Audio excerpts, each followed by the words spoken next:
ഒന്നും ഒളിക്കണ്ട. എല്ലാം മനസ്സിലാക്കിയിട്ട് തന്നെയാ ഞാൻ സംസാരിക്കുന്നത്.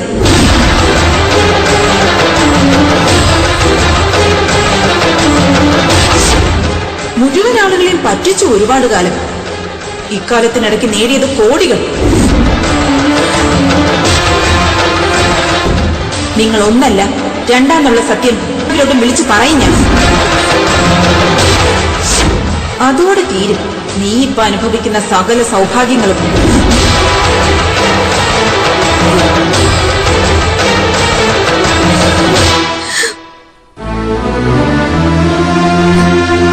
മോളെ,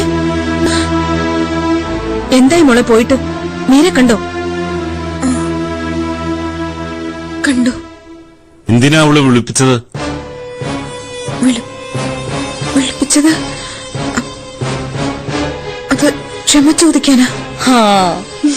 കുറ്റബോധം, നല്ല കുറ്റബോധം ഉണ്ട് ഇപ്പൊ മീരയ്ക്ക്. എനിക്ക് അപ്പോഴേ അറിയായിരുന്നു അവസാനം അവളും തെറ്റ് മനസ്സിലാക്കുന്നു.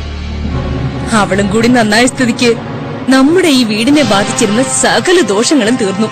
ഈശ്വരാ, അത് നീ മാറിയപ്പോഴേ തീർന്നു. കറക്റ്റ്.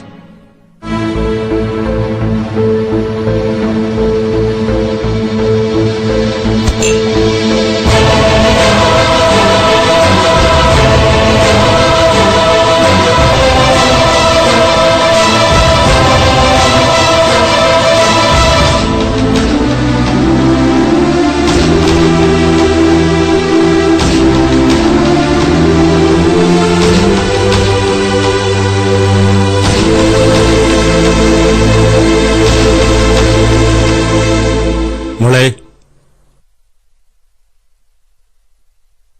എന്താ നിന്റെ മുഖം വല്ലാതിരിക്കുന്നത്? ഒന്നുമില്ല അച്ഛാ. എന്നോട് കള്ളം പറയണ്ട. കേറി വന്നപ്പോ മുതൽ ഞാൻ ശ്രദ്ധിക്കാം. നീ ഈ ലോകത്തൊന്നും അല്ല. പറ, മീരയുടെ അവിടെ എന്താ സംഭവിച്ചത്? എന്ത്? ഒന്നുമില്ല. പുറത്ത് നല്ല ചൂടല്ലേ, അതിന്റെ ക്ഷീണമാ. നല്ല തലവേദനയുണ്ട്. ഒന്ന് കിടക്കണം.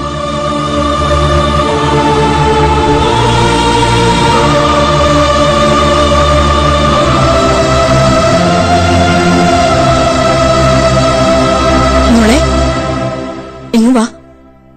ഇപ്പോഴത്തെ തന്നെയാ, സൂക്ഷിക്കണം. നമുക്ക് ഡോക്ടറെ ഒന്ന് പോയി കാണാം. വേണ്ട എന്റെ അമ്മ. എന്നാ ഇങ്ങോട്ട് വിളിപ്പിക്കാം. തലവേദന പലതരത്തിലുണ്ട്. ബ്രെയിൻ ട്യൂമറിന്റെ ലക്ഷണം വരെ തലവേദനയാണ്. ഇത് അതിന്റെ ഒന്നുമല്ല. കുറച്ച് കിടന്നാ മതി, മാറും. മോൾക്ക് എന്തോ ടെൻഷൻ ഉണ്ടല്ലോ.